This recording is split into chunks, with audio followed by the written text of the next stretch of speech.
Welcome बच्चों, आप लोगों का स्वागत है एक बार फिर से एनडीए सीडीएस की वोकैब सीरीज में। ये वोकैब सीरीज में हमारा 54th लेक्चर हो चुका था। 55वां लेक्चर है। लास्ट वन हमने पढ़ा था इंट्रैक्टेबल। ये सीरीज हम एनडीए और सीडीएस के लिए स्पेशली पढ़ रहे हैं। बाकी ये जो वोकैब है ये बहुत सारे एग्जाम में यूज होती है। ऑल इंडिया जितने भी एग्जाम्स हैं, स्पेशली यूपीएससी द्वारा कंडक्ट कराए जाने वाले एग्जाम्स, सीजीएल, ईपीएफओ वगैरह में और अन्य जो सीपीएफ के एग्जाम है उसमें बहुत यूज आती है। तो हमारा आज का जो पहला वर्ड है वो है indemnify. Indemnify, indemnify, INDEMNIFY, indemnify. It's a verb, it's a verb. ठीक है। इसका मतलब होता है किसी प्रकार की जो गलती की हो उसके लिए उसको हर्जाना भरना पड़े, क्षतिपूर्ति करनी पड़े। To promise to pay somebody an amount of money, to pay somebody an amount of money, an amount of money, पैसा। हिंदी में आप लिख सकते हैं इसके लिए क्षति पूर्ति, क्षतिपूर्ति, इंडेमनीफाई।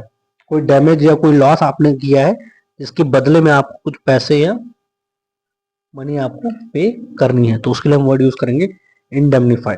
नेक्स्ट वर्ड हमारा है सॉरी नेक्स्ट वर्ड है intrinsic. Intrinsic, I N intrinsic, intrinsic. ठीक, इंट्रिंसिक, एग्जिस्टिंग सिंस बर्थ, कुछ जो जन्म से आपके साथ, existing since birth, since birth, या कुछ बेसिक क्वालिटीज हो गई, कोई और चीज होगी बेसिक। ठीक है, कुछ मूलभूत फंडामेंटल टाइप की चीजें, फंडामेंटल। ठीक है, existing since birth. Next word हमारा है इंट्रोस्पेक्टिव। अच्छा वर्ड है, एग्जाम में पूछा गया, इंपॉर्टेंट वर्ड है introspective. Introspective, it's an adjective. खुद के बारे में एग्जामिन करना, सेल्फ एग्जामिन, आत्मावलोकन, सेल्फ एग्जामिन, सेल्फ एग्जामिन। ठीक है। इंट्रोवर्ट जो बंदा होता है ना, अंतर्मुखी जिसको कहते हैं इंट्रोवर्ट, उसी प्रकार का होता है ये introspect. Intro means spect, spect मतलब होता है सी, वॉच, ऑब्जर्व। ठीक है। इंट्रोस्पेक्शन, अपने आप का इंट्रोस्पेक्शन करना, अपने आप का एग्जामिनेशन करना, उसके लिए हम वर्ड यूज करते हैं इंट्रोस्पेक्टिव। नेक्स्ट वर्ड है हमारा इंडेमनीफाई हो गया, इंट्रिंसिक हो गया, इंट्रोस्पेक्टिव हो गया। नेक्स्ट वर्ड है inundate. Inundate, 44414, inundate, note down कर लीजिए इसको। Inundate, it's a verb. In abundance, large amount में, जब कोई चीज बहुत ज्यादा अमाउंट में हो जाती है तो उसके लिए हम ये वर्ड यूज करते हैं इन अबंडेंस। ये भी इसका अच्छा सिनोनिम है। ठीक है। इन लार्ज अमाउंट, बहुतायत, इन लार्ज अमाउंट, बहुतायत, बहुतायत, इन लार्ज अमाउंट। ठीक है। इनंडेट वर्ड है, उसके लिए भी यूज करेंगे। सिनोनिम इसका एक देख लीजिए, डिल्यूज। डिल्यूज से आपने देखा होगा, बारिश होती है कई जगह पे, इतनी बारिश हो जाती है कि सारे एरिया ब्लॉक हो जाते हैं, भर जाते हैं, पानी घर में घुसने लगता है, सोसाइटीज में घुसने लगता है। ठीक है, तो उसके लिए भी हम वर्ड यूज करते हैं इनंडेशन, डिल्यूज। ठीक है। नेक्स्ट वर्ड है हमारा इन्वेक्टिव। ये वर्ड हम ऑलरेडी सिनोनिम में पढ़ चुके हैं। इन्वेक्टिव, इंसल्टिंग और अब्यूजिव स्पीच। इंसल्टिंग या अब्यूजिव, अब्यूजिव स्पीच, किसी को गलत बोलना, गलत बात करना, गाली गलौज टाइप में, या कुछ insulting remark, sorry, which are inappropriate. ठीक, इंसल्टिंग या abusive remarks, इनवेक्टिव।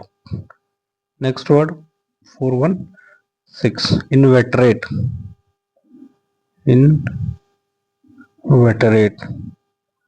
It's an adjective. इसका मतलब होता है हैबिचुअल, हैबिचुअल मतलब अभ्यस्त, अभ्यस्त,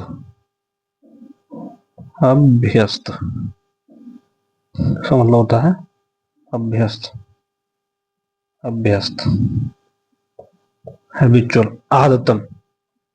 ठीक है, इसके लिए एग्जांपल लिखना है तो इसका एग्जांपल द इनवेटरेट, टेंडेंसी के साथ ये वर्ड आपको अक्सर जुड़ा हुआ मिलेगा। Inveterate, inveterate tendency to overlook the obvious, to overlook the obvious. ठीक है, प्रत्यक्ष,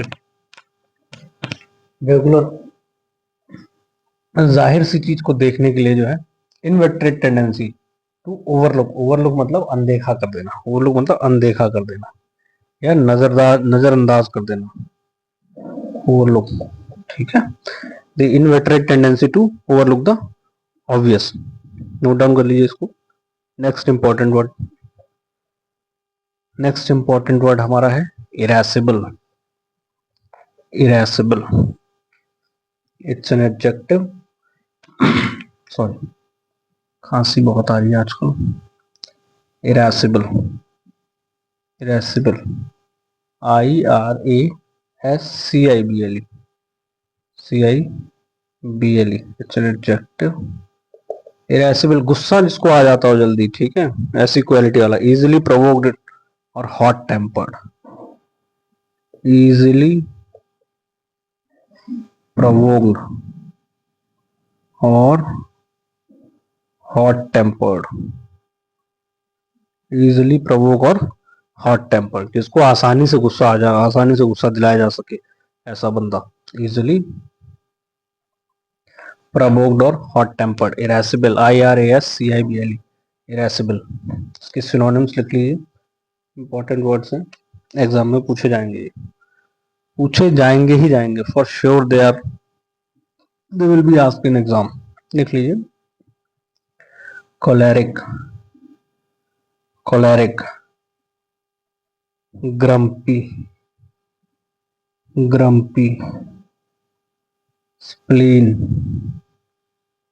spleen, spleen, splenetic, splenetic, splenetic, sorry, irritable, irritable, irritable, choleric, grumpy. ठीक है, नोट डाउन कर लीजिए इनको, choleric, grumpy, spleen, splenetic, irritable. देखो इरिटेबल और irascible these are the word हैं कि आपको इरिटेट करने वाला कोई बंदा है तो आप इजिली प्रोवोक हो जाओगे, ये हॉट टेम्पर्ड हो आप, जल्दी ज्यादा गुस्सा आ जाता। कॉलरिक, इसको न्यूमेरिक बना लो, कोई आपको कॉलर पकड़ ले, कोई आपको कॉलर पकड़ेगा तो आपको गुस्सा आएगा, you will be easily provoked और हॉट टेम्पर्ड। ठीक है, ग्रम्पी मतलब गर्म स्वभाव के, इस तरीके से आप बना लो, गर्म स्वभाव के बंदे हो आप। ठीक है, गर्म स्वभाव के बंदे हो, इस तरीके से आप कुछ न्यूमेरिक्स बना सकते हो, और अपने हिसाब से और भी न्यूमेरिक्स आप बना लीजिएगा, ये जो मेरे ध्यान में थे वो मैंने आपको बता दी। नेक्स्ट वर्ड, आप 417 वर्ड हुए, नेक्स्ट वर्ड है आयरॉनिक, नेक्स्ट वर्ड है ironic, 418, next word is ironic, next word is ironic, it's an adjective, ये होता है व्यंग्यात्मक, व्यंग्यात्मक, किसी भी व्यंग की बात कहना, इनडायरेक्टली कह कुछ रहे हो, उसका मीनिंग अपोजिट है। विडंबना, विडंबनात्मक, विडंबनात्मक।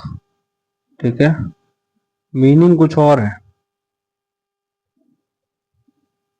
मीनिंग या essence, essence, essence is different from the said word, जो कहा गया है शब्द उससे अलग मीनिंग है। व्यंगात्मक कुछ बात होती है, कुछ विडंबनात्मक बातें होती तो हम उसके लिए आयरनिक वर्ड यूज करते हैं, कहना इट्स एन आयरनी, इस तरीके के वर्ड यूज होते हैं। नेक्स्ट वर्ड हमारा लिख लीजिए, सॉरी, नेक्स्ट वर्ड हमारा है इरेसिबल हो गया, आयरनिक हो गया। नेक्स्ट वर्ड है irrevocable, that can not be changed.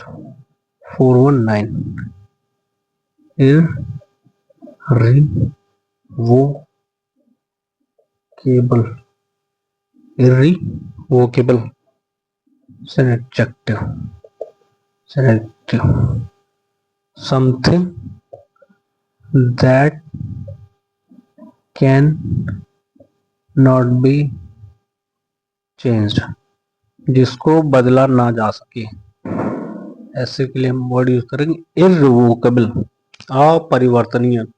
तीर कमान से निकल गया वापस नहीं आ सकता, बात जुबान से निकल गई वापस नहीं आ सकती, ठीक है। मिसाइल फाइटर प्लेन से निकल गई वापस नहीं आ सकती।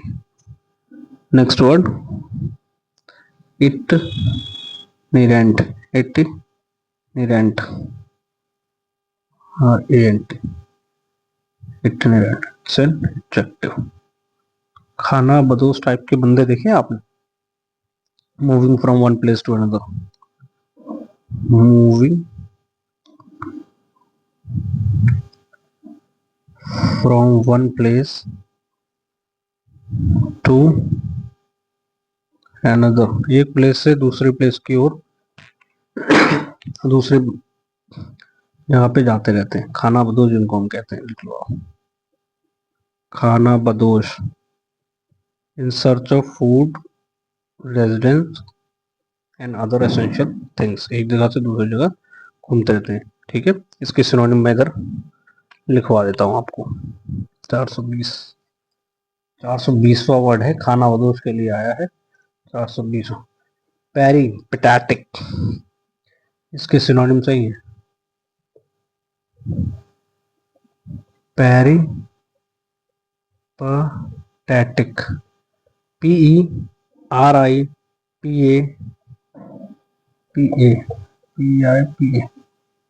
peripatetic. Next word is nomadic, nomadic, vagabond, vagabond, peripatetic, nomadic and vagabond, peripatetic, nomadic and vagabond। एक कॉन्वॉय करके वर्ड आपने सुना होगा, कॉन्वॉय, कॉनबॉय मतलब होता है काफिला, काफिला, काफिला। आर्मी का, सीआरपीएफ के कॉन्वॉय में हमला हो गया था, तो कॉन्वॉय वर्ड बहुत आया था उस समय न्यूज में, कॉन्वॉय, ठीक है। नोट डाउन कर लीजिए, these are the important words for the vocabulary. We have reached to the word I hope it is about to finish. We'll continue this series, vocab series, till Z alphabet, you know, and I hope most of the word will be covered in that till we have reached the Z alphabet. We'll continue the series with your support. Please do watch, share, subscribe this channel. We'll complete this vocab series. After that, we'll move towards the spot the error part of the NDN CDS exam. We will solve the question. We will first to learn the rules. I'll explain the rules, and based on those rules, we'll continue for the PYQ. We'll solve the PYQ, and I hope we'll score good marks in English. Thank you.